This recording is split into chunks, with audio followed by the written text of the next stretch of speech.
Hey, big fella.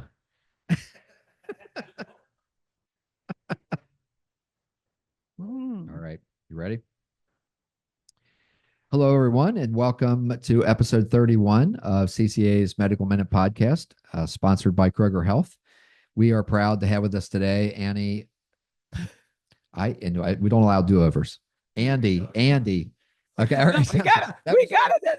Yeah, I've done it. All right, sounds good. Right? All right. Okay. See how you're in my head. That was the right one. That was my first name. Look, I'm sorry. That is funny. It was you're in my head now with this thing. All right, we're still rolling. All right. Hello, everybody, and welcome to episode 31 of CCA's Medical Minute Podcast, sponsored by Kroger Health. We are proud to be here today with Andy Wienagundo. Oh, sorry. No. Guinea Gundo. All right, here we go. All right. Guinea. All right. You get a special do-over at some point. Okay. I've already had mine. I've already had mine. All right. Do-overs. Hello, everyone, and welcome to episode 31 of CCA's Medical Minute Podcast. We're proud to have with us today Andy Guinea. Gundo. Okay. All right. Okay. Restart the timer. And depending on the cancer type and what it's trying to accomplish determines which one you use. Okay. All right. So let's get into what the difference are between kind of cell therapies and the other types of immune therapies. So why don't you walk us through what cell therapies are? Okay. We had talked last week about the checkpoint inhibitors, and those are your drugs like Keytruda, Opdivo, Yervoy, Libtayo, Tecentriq, Bavencio, just to rattle off a few for you. And those drugs are checkpoint inhibitors. We talked about that last week. And, what those drugs do is they take the brakes off the immune system. Then to switch gears, kind of like what you were asking, what are cell therapies? And cell therapies are where you take your own immune cells and you boost them in numbers. And this is usually done in a lab outside of the body. And they essentially manufacture them in mass quantity and then give it back as part of the, I can't.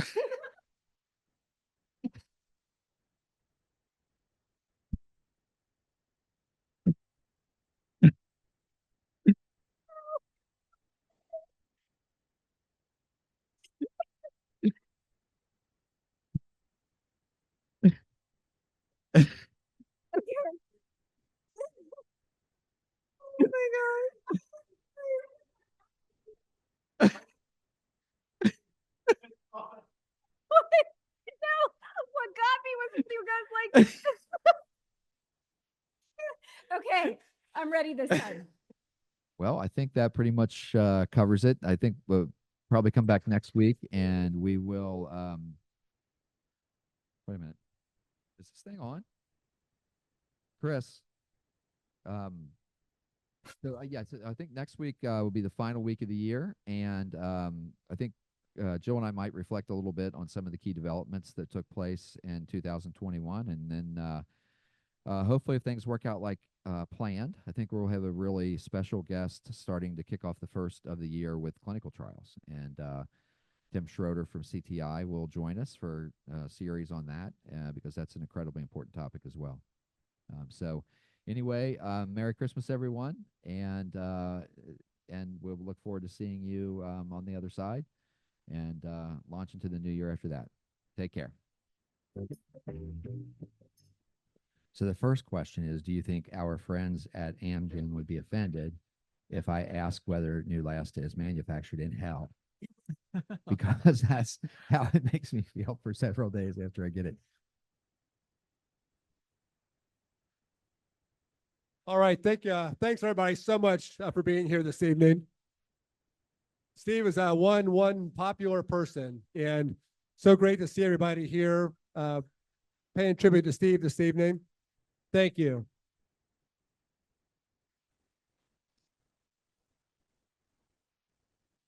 Steve, several weeks ago, I had said to Steve, we should have an event like the old This Is Your Life TV show. How many people remember the old This Is Your Life TV show? 1950s, 60s, 70s. And if anybody doesn't remember, on the show, they would have a celebrity who they would somehow lure into a studio, and then it would surprise them with the people that had been important throughout their lives. And as opposed to a roast, which this could still turn into a roast this evening, but as opposed to a roast, it was a tribute. And so that was the idea for this evening, was to have a tribute. And I brought this concept up with Steve several weeks ago, and he loved the idea and invited you all. And thank everybody so much for being here. Obviously, things changed a couple of weeks ago. We couldn't physically be here, but insist that we absolutely go ahead with this as planned. And we're being streamed. So Steve is watching this right now from home. His mom is home. Everybody yell, Steve.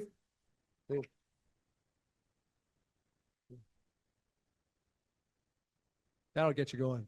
But thanks everybody so much for being here. And the way we're going to do this is we're going to have two shifts of people who have had big impact in Steve's life, can share some of their memories. They'll be representative of a lot of us. And so I'm going to ask the first shift, which is Mike and Mary and Angie and Steve, if you guys wouldn't mind coming up and taking your seats up here. And Steve is kind of funny. Steve Lucas, there's two Steve Lucases. My brother-in-law is also named Steve Lucas, and there was some miscommunication. And he kept getting all these messages about how he was supposed to come and speak about Steve tonight. And he said, I've only met Steve once. If you want me to do it, I'll do it, but I don't really know Steve. So I'm glad we got the right Steve Lucas here. The second shift after this will be the car clowns or clown cars. I'm not sure which that is. So different connotations, but for the first group here, but I personally got to know Steve for the first time in July of 2013. And Steve has been as proactive as anybody could be about their health. He started getting screened for prostate cancer at age 45. And in July of 2013, Steve had turned 50, had an elevated PSA level, had biopsies, proved prostate cancer. And Steve, at every turn, has chosen the most aggressive approach, whatever would he thought give him the best longevity to be with Diana, family, friends, with you all. And it's been just absolutely amazing through this in every respect. But he decided to pursue the most aggressive course he could. He had surgery, which unfortunately was not curative. I had radiation therapy, which unfortunately was not curative either. And since then, over the last 10 years, has had about every treatment known to man for prostate cancer, every type of hormone therapy, chemotherapy, immunotherapy, experimental treatments, radionuclide therapies, everything you can think of. And never through any of this has he ever once complained at all. I mean, absolutely amazing. Through all the pain, the nausea, the fatigue, the hot flashes, everything, never, ever complained. And just loves every day. And it's such an inspiration to all of us. And equally inspiring is Diana, who just unbelievable, the love, the loyalty, the care.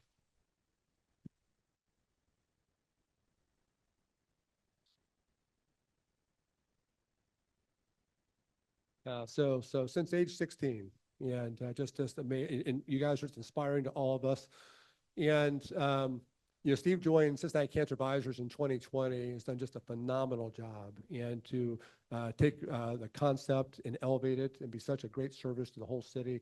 And he's just done a fantastic job. And his legacy forever will be the impact with Cincinnati Cancer Advisors, and we just can't be more thankful. So what we thought we'd do would be to, in case you think we've rehearsed anything, you'll find out quickly. There's been no practice. We're actually meeting each other for the first time here. And it reminds me of several months ago, or no, several weeks ago, for the first time somebody mentioned to Steve the word hospice. And it reminded me of, Steve of, do you guys remember the Allen Iverson press conference where he's asked about practice? You guys remember that? So somebody, Allen Iverson's doing a press conference, and somebody says, for the press says, Allen, why'd you miss practice on Thursday? And Allen says, practice. It's not a game, it's practice. Ask me about practice. He said the word practice about 50 times. It's a classic press conference. And so when Steve heard the word hospice, Steve's immediate reaction was, hospice? Did somebody say hospice? You talking about hospice? But we thought we'd do would be to take turns here and just reminisce. Steve, so many interests over the years between the music we heard earlier, all the different, and I'm curious, more wine connoisseur or whiskey or beer? Diane, if you had to rank a favorite, all of them, really? So why don't we just go in order and just reminisce and take as long as you want. We'll have a conversation, but first, early memories of Steve? Yes. So I'm Mary McCann, and I first met Steve. I worked with Steve And I first met when we were both at Cincinnati Bell Telephone Company, working pretty much 8 to 5, nice, almost boring jobs.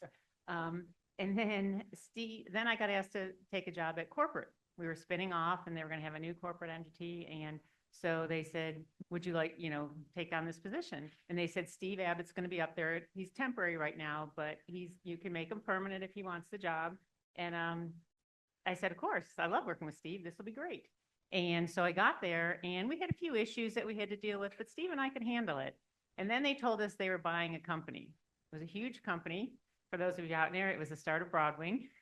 And it was the start of a very fun nightmare. I don't know how else, I don't know how else to title it. The other part though was I was also pregnant at the time. And so within 3 or 4 months when the acquisition took place, I deserted Steve and said, okay, I'm having a baby. I can't work. So we brought him some help. And then at the same time, while I was on maternity leave, we hired Mike. And we also then started and brought on a huge team of great people, which there's, numerous people here from that team. And it was a great group of people that Steve helped recruit. And I think kept together. His humor, his just handling everything and took everything in stride. And Mike's going to tell you more of the stories that happened, but he kept everything in stride. But even after this, when I said, Steve, are you staying here with me? I would love to have you stay here. He said yes. And so he knew he was getting into. I questioned his sanity right then and there. Okay, yeah, he didn't know what he was getting into. He had a glimpse of what he was getting into. But, Steve, he's loyal, he's hardworking, he's dedicated, and he was willing to do anything. And we built a pretty good team. I say great team. And we stuck with it for years. And that's how I met Steve. And, he's after all that, he was still speaking to me. So I think it went well. Hi, everybody. My name is Mike Hemsath. So I met Steve when Mary hired me to work at Cincinnati Bell. We never worked 8 to 5, by the way. I don't ever remember an 8 to 5 day. That was at CBT, not at corporate. 8 a.m. to 5 a.m. maybe, but but Steve was literally the second person I met. Mary was the first person I met because she interviewed me, and I jokingly was telling her before, I'm not sure if you were putting together the dream team or the land of misfit toys, but we were extremely happy to come together. And all, obviously looking around this room, all of us know Steve and know after about 5 minutes, I felt like I had known him my entire life. And 25 years later, he and Diana have become amongst our very best friends in the world. So he's just an awesome guy. But the story I wanted to tell along the lines of working a little bit, so Mary talked about, we bought this company called IXC Communications at Cincinnati Bell. We had just closed the acquisition, and it was the first quarter close after the acquisition. And Steve and I were pulling an all-nighter, and I'm not kidding, we worked all night. Mary was there too. And about 3 o'clock in the morning, Steve looks at me and says, oh, I've got to call and leave my brother Brad a message, because if I don't, I'll forget, and there's something that I need to make sure I remember to tell him. So he's got it on speakerphone. He dials Brad up at the office, rings a couple times, and phone comes, Brad Abbott. That's not even the funny part. So Steve starts talking, says, oh, Brad, I didn't think I was going to catch you. There's something. He's like, hey, Steve, can I call you back? I'm in a meeting. So I actually figured out there was some place in the city, you were at Omnicare, I think at the time, that actually worked more hours than we were working at Cincinnati Bell. But I've told Brad that story before, but it was, Steve and I have laughed about that for a long time. That's just one of the many things that have happened with Steve and I over the years that I laugh about and joke about. And I ultimately convinced Steve after I left Cincinnati Bell after 5 years, went to a company called Formica, and I convinced him to come over and work with me there. So Steve and I got to spend a few more years together, working together, and have been friends for a long, long time. Thank you. Hi, I'm Angie Collins, and I went to high school with Steve. Holmes High School. Go Bulldogs. There's a whole bunch of them over there too, Bulldogs, which speaks highly of how much he was loved for how long we loved him. I ended up sitting next to him in a lot of classes because he was an A and I was a C, so alphabetically we were there. And very quickly, we discovered we were both very much nerds and safe players. And he's tucked his shirt in, you know, and that. And we were also very competitive. And so especially in an English class, I think one of our favorite teachers was Mr. Spurlock, and whenever he taught journalism, whenever we would get something back, Steve enjoyed writing. Even then, we get something back, we would swap papers immediately, and well, why did he say this, and why didn't he get, you know, that kind of deal. And somehow we also ended up going to Northern Kentucky University. I went there a year with Steve, and we carpooled, and somehow I ended up with a scholarship that he did not end up with. And so every day he would say, oh, I deserve it. You know I've worked hard on it. You know I deserved it. But my favorite memory is when we were in college and we were carpooling together. I was cool enough to have Jeep. He had a yellow Volkswagen Bug. And on the days that I drove, like I said, he was put together and, you know, all of that. He would say if he was feeling really sassy that day, Steve would come out and say, you know what, let's just take the doors off this thing. It was never the top, but let's take the doors off this We want to thing. mess up his hair. Right. So we would take the doors off, and then when he was driving in his Bug, we always pretended like it was the Flintstone mobile, running up that hill to go to Northern. But he would, I teased him constantly because he was so cautious that he put his turn signals on, like way ahead. And he would always, if he was feeling, again, sassy that day, he'd say, you know what, I'm not going to turn my turn signal on. I'm going to drive all the way down. I'm not going to turn it on. And we would drive and drive and drive. And right at the last minute, he'd say, I can't do it. I can't do it. And also during that time, I got to hear all of the love stories with Diana. And to think, and I really have not been part of Steve's life in the last 45 years. We've texted, but I have not lived in this area. But to think how much he loved her 45 years ago, and to multiply that now, I can't even imagine. I can't even imagine. So love you, Steve. Thank you. Inspiring.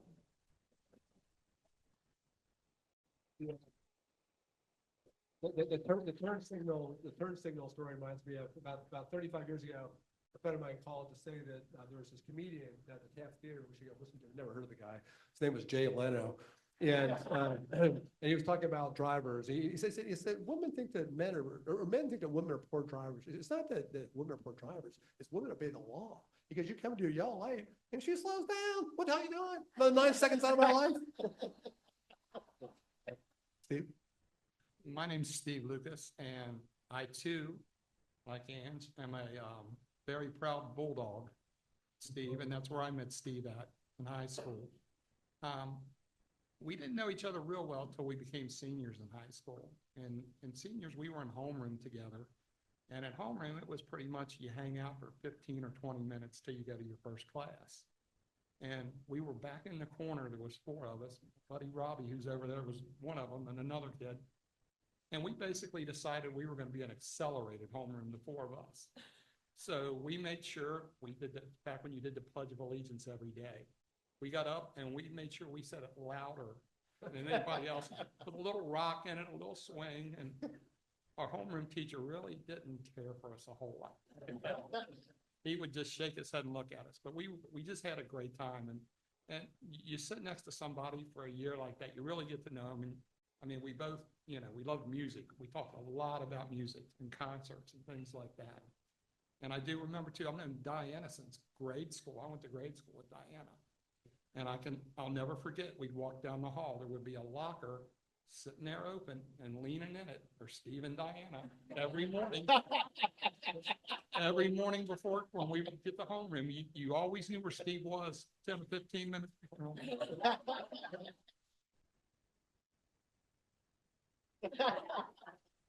Steve got a medal for it. We always knew where he was 10 or 15 minutes before homeroom. It was easy to find. But yeah, I mean, so we had a good time there. And I also went to NKU with Mike Ange. I guess Daisy wasn't riding with Ann. She was with me and my cousin and a friend of ours. And we rode a lot together back and forth. We'd have lunch together. We didn't, and it was just always a good time and a laugh with Steve. I mean, he's just a good guy. He's always been a good guy. He's done a lot for a lot of people. I know he loves Diana unconditionally. He loves his friends and his family. And I think when you can say that about somebody, that's all that really needs to be said. Absolutely.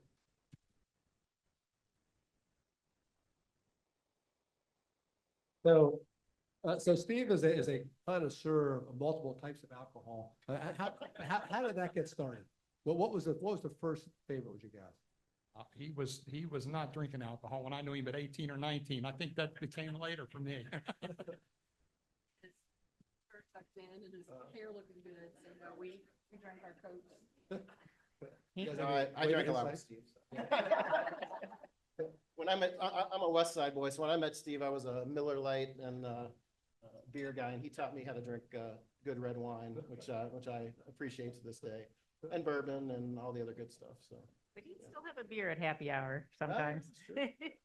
Well-rounded. Early on in the early days. And how about the music? So also, just on the way in tonight, we heard Steve's great selection of music and quite the repertoire. So as far as anybody go to concerts with Steve over the years? yes. Steve went to a lot of concerts over the years, but there was a time when Diana worked for the general counsel of American Financial, and he had the greatest seats in the world at Riverbend, front row seats at Riverbend that he used about 10% of the time, maybe, I don't know. So, yeah. So we probably saw 30 concerts together in the front row at Riverbend, great bands. And it was always, I mean, he would call me in the morning and say, bring your clothes to work. Jim hasn't claimed the tickets yet. Diana's probably going to call at some point in time. We're going to go to this concert. And we saw a lot of great shows at Riverbend. So, and I know Steve and Diana have seen just some awesome, awesome concerts.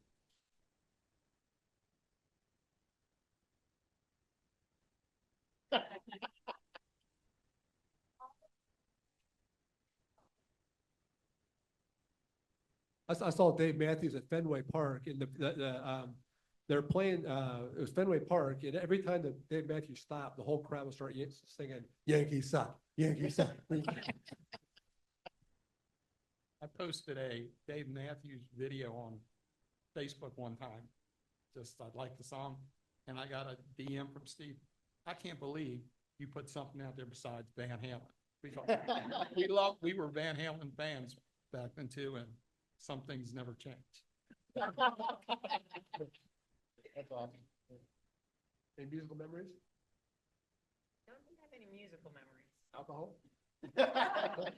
More the reason I thought it was dogs. Dogs? How about dogs? Dog memories? Yeah, so I used to kind of be afraid of dogs. And I got one 4 or 5 years ago. And so an Australian Shepherd. So Steve was very familiar with them. And so he told us who to get as a trainer. So I did that. And my dog still was eating all my shoes. He was eating the woodwork. He was jumping all over people. So I'm like, okay, Steve, I don't know if this is going to work. I don't know. And there was a thing with the breeder where you could give it back or something within a year. And I'm like, oh my God, I might have to give my dog back. He's like, no, you are not allowed to do that. And then he said, but mine does all the same stuff. So don't even worry about it. And so he started sending me pictures of the woodwork at the house where the dog had eaten it. And so we had a contest, whose dog could do the most damage. He made me feel so much better, like Steve does about everything. And he took everything in stride, calmed me down. I'm like, okay, I can keep my dog now. Well, I stopped there on Saturday and Diane, the dog bit me, and I thought I could tame a dog. I was thinking, and then Steve woke up to say, the dog got rabies from you.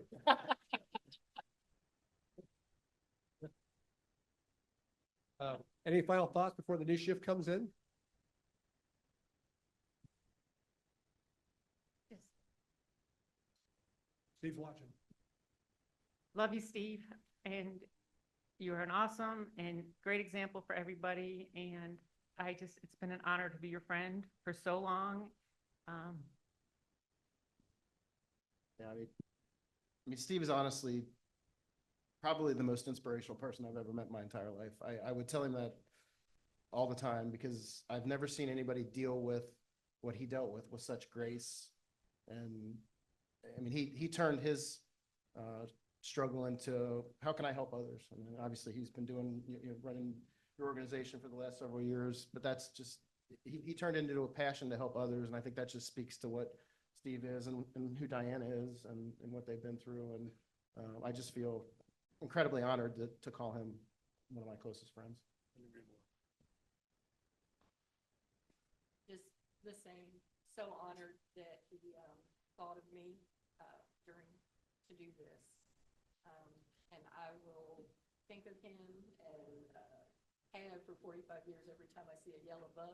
And I turn my signals on. High school was not a great thing for me. It was a difficult time for me, I think. And he made it, he saw me and he still sees me. And so I thank you, Steve. And I love you, buddy. Abbott, you're a hell of a man, and you know how I feel about you. Love you, buddy. Take care. Thanks, everybody. Thanks so much.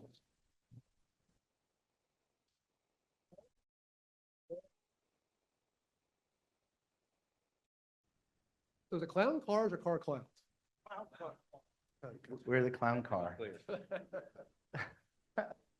Y'all have a text string with your best friends, right? Everybody has one. And with your best friends, that's us. Paul's the last guy. Well, he's not. Yeah, he's the last guy on the end. Paul is not really a clown. He is probably the softest, gentlest, most kind person you'll ever meet. He's just like Steve. That's why you didn't get a chair.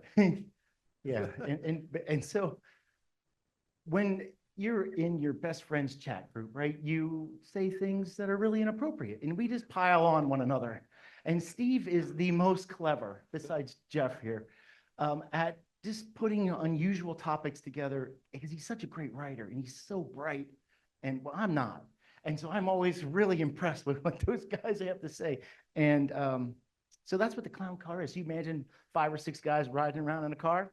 That's us with clown suits on.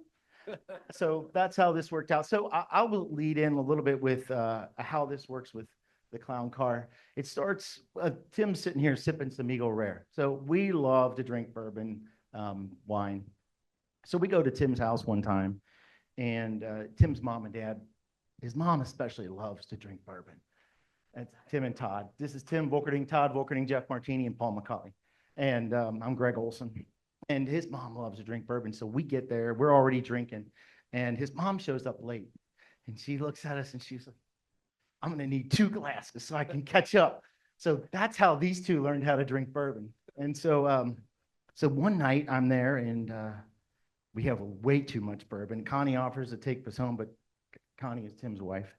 And we stayed up so late that I fell asleep on the couch and went to church the next morning and was getting the finger wagged at me because one of the neighbor's daughters spent the night too and told her mom that I had too much to drink and slept on the couch. But I still made it to church, so that's a good thing. So that's going to lead into what Tim has to say and something that Steve has coined that's incredibly funny, and I think you guys will enjoy this. So one of my favorite memories of Steve, and apologies, we thought this was a roast, so. It's a roast. Yeah. It's absolutely a Okay, all right. completely different idea. Of what we right. Much nicer place. Right. Yeah. That's why we're the B team. Steve just texted. He said, no more nice stuff. Yeah. Yeah, come on, have it. So we had friends over for dinner, including Steve and Diana, which dinner, of course, was Steve involved, pre-dinner cocktails and glasses of wine. We're on the west side of town, so we don't drink the fancy stuff, but nonetheless, copious amounts, right? It's quantity over quality. Post-dinner cocktails. Yeah, correct. Post-dinner cocktails. Yeah. So Steve, he generally lasts a little longer than Jeff. Jeff had left at 9 o'clock. That's when Jeff leaves. But Steve had last all the way till 10 o'clock, which for Todd and I mean, the night since game started. So, Steve's like, we're leaving. Like, what? You can't leave now. No, we're leaving. I got to go. Like, well, you can't leave until we do a shot of tequila. There was not for long. She wasn't. Diana may have been tugging in his ear a bit. But so he said, you can't leave till you do your shot of tequila. So he looked at Diana and he's like, I got to do a shot of tequila with Todd and Tim. I mean, what am I going to do? She's like, oh, rolled our eyes, and I was pretty sure we weren't going to see Steve for at least another year, but we were going to enjoy the rest of that night. So we do our shot of tequila, and Diana, as she always would, the good wife, Steve, you got to eat something. You definitely got to eat something before we go. So Steve ate a little bit. And on the way home, I think he had to maybe empty the contents of his stomach. And may or may not have had a plastic bag for a shirt, which, if you know Steve, that really wasn't his style. But the next day he reached out and he said, Tim, you're killing me. You know, I've coined a new phrase. I told Dan on the way home, I've been Volkerdinged. So that was the day mine and Todd's last name became a verb. That's one of my favorite memories of Steve. And it's happened to many of us. And we're proud Greg of it. apparently experienced the same Yes. The way Clown Car works is we may tell a story, but everyone's going to kind of pile on. It's going to snowball, and hopefully we can keep it somewhat under control. One of my favorite memories of Steve, several of us on the panel here, we took a trip to Las Vegas. That was for my 40th birthday. For your 40th. celebration. Okay, yeah. Yes. There's some elements of the story that escaped me for some reason. I don't know. Brain cells. And maybe it. Thank God no cell phone pictures in those days. Thank God. 40 was a long time ago. Oh, boy. Uh-oh. Get those phones. Let's keep those to yourself. Right. Steve was responsible for obtaining the place that we stayed in, and he was negotiating with someone who has since become the name Vegas Jim. That's how we know him. Nickname Vegas Jim. Nickname Vegas Jim. Yes, sir. And as we're going from the airport to the house we stayed in, Steve's like, "Well, he said to just leave the cash in the mailbox." We're talking a pretty sizable amount of cash. It was $10,000 in cash. Yes, it was as I a large amount recall. of cash. Each of us had $2,500 in our So- pocket on the way from the airport. We Yes. were quite uncertain whether we were actually going to get into this house or not. Not sure he really had access to this house, Vegas Jim. Yeah, we pull up to a big gate. They let us in the community. And after we left the cash there, we were actually able to get into this. Wasn't just a house; it was a mansion. This place was freaking awesome. And he was able to negotiate, get a couple upgrades. And apparently, what happens is this guy must have leased the house to a casino. They use it for the whales that come in, and it must not have been used that weekend. So he was able to take the cash. I think he went and put it on Boise State. I think was who he was betting on. Yes, that's correct. To try to double it up. Maybe the coolest thing about this place, in the contract that he had to sign, it actually said something about the pool area in the back could not be used to shoot exotic videos. That's how cool this place was. We had to sign that would not happen.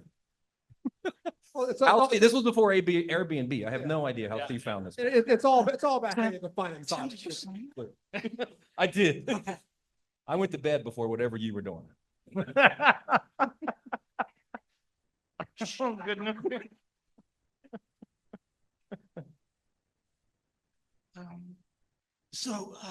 There's only stories we can't tell. And Abbott, I'll keep it clean. I will tell one though, relatively recently. We have done a couple of group dinners over the last several months, and the most recent one was at the El Coyote, and there's 5 or 6 couples. And at this point, it was a courageous act for Steve just to get dressed. But he was very adamant that he wanted to do a dinner. And so we basically carried him in. The hair looked perfect. And we carried him out. But for the 2 hours we were there, you would not have known his condition or the state that he was in. There was even some idiot that ordered Patron shots. That was you, Jeff. That was him. And Steve did it. and Dr. Barrett, there may have been some blips in the blood work that week. It's all about delusion. Exactly. But it was a delightful evening. And to me, it kind of epitomized the Valvano speech.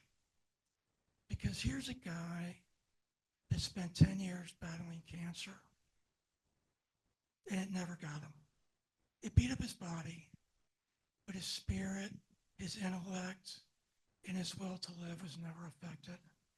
And it was just an incredibly courageous and impressive act of friendship to spend that night with him.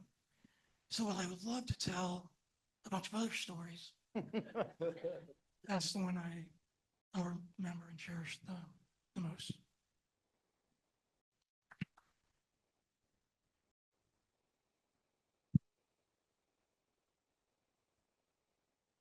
So you asked about music experiences. I don't know, Sid, you gonna pick up the microphone and talk, or you want us to keep going? All right. So you asked about music experiences. So Steve and I went to a concert at PNC Pavilion, nice intimate, venue, which is great. We went to see Godsmack, fantastic. I mean, they were wonderful. But there was an opening act for Godsmack. And to be fair, we were a little bit older at the time, so this was about the time I thought I was still a rocking cool kid. And Steve was a Renaissance man. Steve, look, he liked all kind of music. He saw Pink and he saw Megadeth, whatever. So he's like, "Yeah, Tim, there's this great band opening for him. They're called Five Finger Death Punch." I mean, I like hard rock. This should be great. No problem. So we get there. We're watching these guys come out with a microphone with a big skull on top, right? And this guy is screaming into the microphone. And that's the point when I decided, yeah, I'm too old for this. But Steve was rocking it out, absolutely loving it. So that was my experience. Recent experience was on music. Well, you're right. Steve's a connoisseur of music, and you never questioned him when he said, "You got to listen to this. You got to listen to this kind of music." And one of the bands he introduced us to, actually it was on the Vegas trip. He's like, "We've got to go see these guys." Steel Panther. Sounds like some of you are familiar. That's one of those things we can't talk too much about, their actual music. We can't sing the songs or even mention the titles in this group. Look them up. You'll enjoy it. It's an acquired taste. It's an acquired taste. Yes, it is. The only clean one starts with "Hit Her Like a Critter." You can finish the rest on your own. Just the beginning. Just the beginning. But that was Steve. Like, he appreciated the music, but that was the kind of thing that oh boy, bonded us together and look beyond just the standard kind of music. It was good stuff. It's good stuff. How about athletics? Steve loves sports, and he loved to ski. Athletic memories come back in terms of playing sports, watching sports together. I heard he liked to ski, didn't? The only thing I remember about Steve skiing was him getting run into and like losing his hearing. That's a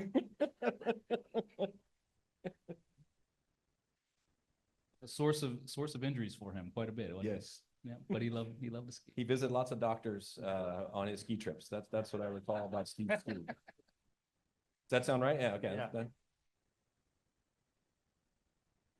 Mm-hmm. Mm-hmm.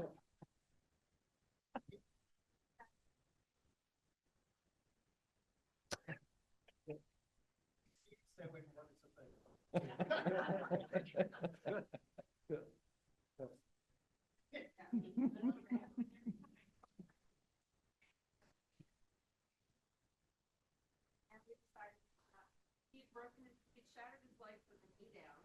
So we decided we're not going to ski anymore. We're going to the beach. First trip to Hawaii, braces. Spiral breaks, the whole thing.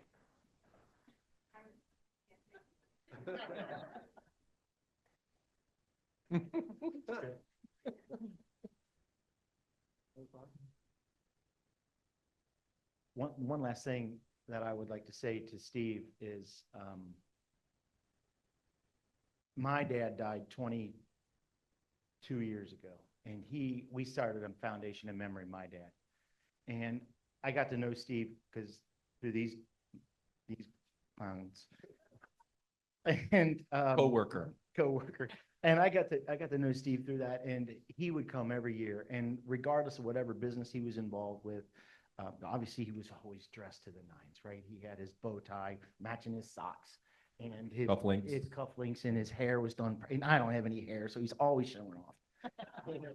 And he would point that out naturally. But I will tell you that when my dad died, just before he passed away, we told my dad, and it's really special that we would think of him every day at 11:11. And that has continued on through our family. And Paul sent me a text today because he ran and his time was 11:11:01 or 11:11:11. And he's like, you won't even see the last one. So it's really permeated our friendships. And so when we were with Steve a week ago, sitting around having lunch, I asked him, I said, how do you want us to remember you? And he said, whenever you see a goldfinch, I want you to think about me.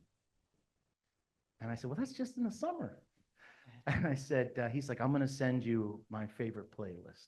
And you might hear one of those songs or all those songs tonight. And I think one of them is another one, Bites the Dust. So his humor is always around us. And that's Steve in a nutshell. And I love him more than you can imagine.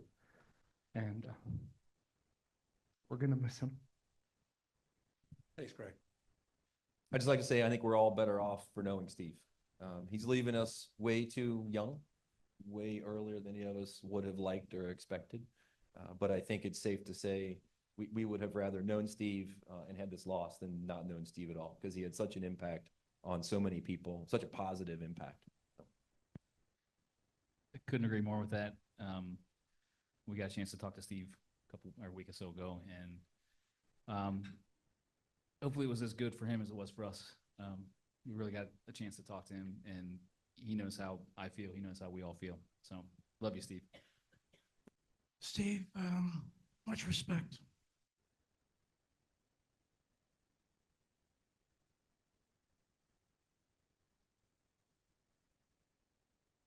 I'm sorry, guys. They're much better storytellers than me. I wanted to leave it in better hands, but I can't let the moment pass without Steve has been the best friend I could possibly ask for. And I told him the other day that I try to emulate him in being a friend. And there's simply no way he could have been a better friend to me. And I know he's that way to everyone here. And love you, Steve. Thanks, Sid. All right. Table rare. Good. Two of those. Sid won't drink bourbon. That's a whole other story. All right, everybody should join here. Everybody drink to Steve and Diane. Steve, we love you. You've inspired us. Salute. Salute.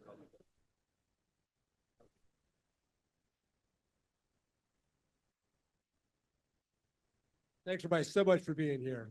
Thank you. Steve insisted the bar stays open till midnight. Nobody's going anywhere.